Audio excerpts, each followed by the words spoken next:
बहुत समय पहले की बात है।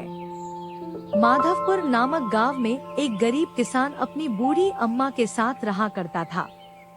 उसके पास एक छोटी सी जमीन थी जो कि बंजर हो चुकी थी। फिर भी वह दिन रात उस पर मेहनत करता था। मोहन बहुत ही मेहनती और ईमानदार था। वह एक आत्मविश्वास से भरा हुआ व्यक्ति था जिसे न हालातों से डर लगता था न ही लोगों की बातों से। हर दिन सूरज उगने से पहले ही वह उसी आत्मविश्वास के साथ उठता और अपने खेत की ओर बढ़ता जहां सिर्फ बंजर जमीन थी, लेकिन उसके सपनों की हरियाली छिपी हुई थी। उसे यकीन था कि एक दिन उसकी मिट्टी उसे जरूर जवाब देगी, सोने जैसी फसल बनकर। ओ बेटा मोहन, तेरे लिए मैंने जमींदार से बात कर ली है। वो तुझे अपने पास काम पर रख लेंगे। तू भी जाकर उनसे एक बार बात कर ले बेटा। अब हमारे बस की बात नहीं रही। कम से कम वहां रहकर तू अपना गुजारा तो कर पाएगा।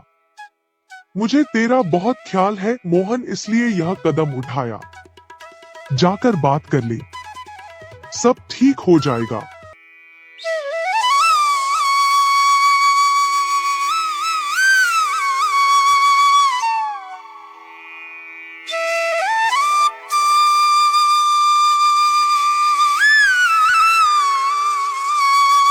अम्मा, तुमने क्यों बात की वहाँ?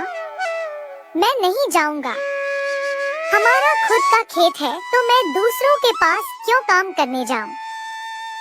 मैं गरीब सही मगर खुददार हूँ। मैं अपनी मिट्टी में पला हूँ, उसी में पसीना बहाऊंगा। चाहे जितनी भी मुश्किल हो अम्मा, मैं अपनी ही जमीन पर मेहनत करूंगा। किसी और की नौकरी नहीं करूंगा। अरे मोहन, उस बंजर जमीन में क्या उगाएगा तू? वो जमीन अब बिल्कुल बेकार हो गई है बेटा। ना उसमें नमी बची है ना जान। तू अपनी जिंदगी यूं ही जाया कर देगा। उस जमीन को संवारते संवारते मैं जानती हूँ तेरा हौसला बड़ा है, पर बेटा हौसले से पेट नहीं भरता। तू मेरी बात मान ले। वो जमींदार कम से कम तुझे रोज की रोटी तो देगा। अपनी जिद छोड़ दे बेटा। तू थक जाएगा पर वो जमीन कुछ नहीं देगी तुझे।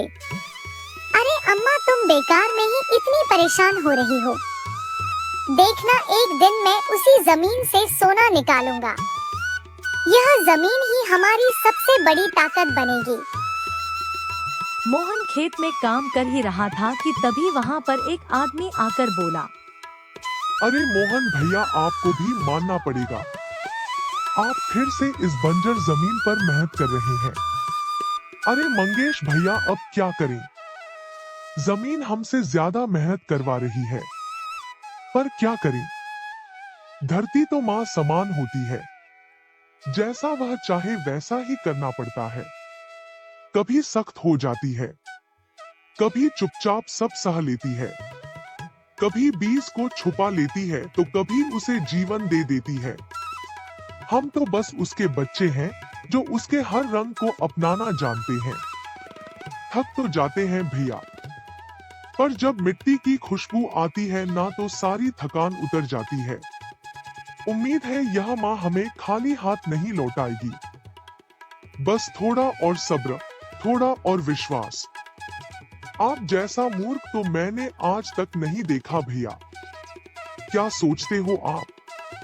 दुनिया कहां से कहां पहुंच गई और आप अब भी उसी बंजर जमीन से उम्मीद लगाए बैठे हैं।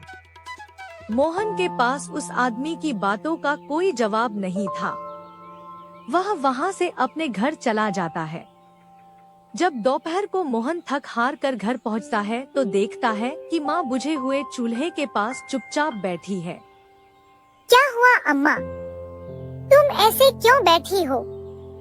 खाना क्यों नहीं बनाया? क्या बात है? बेटा, चूल्हा जलाने के लिए लकड़ियाँ नहीं है, इसीलिए चूल्हा कैसे जलेगा? बस इतनी सी बात है अम्मा। मैं अभी जाकर ले आता हूँ लकड़ियाँ। मोहन लकड़ियाँ लाने जंगल चला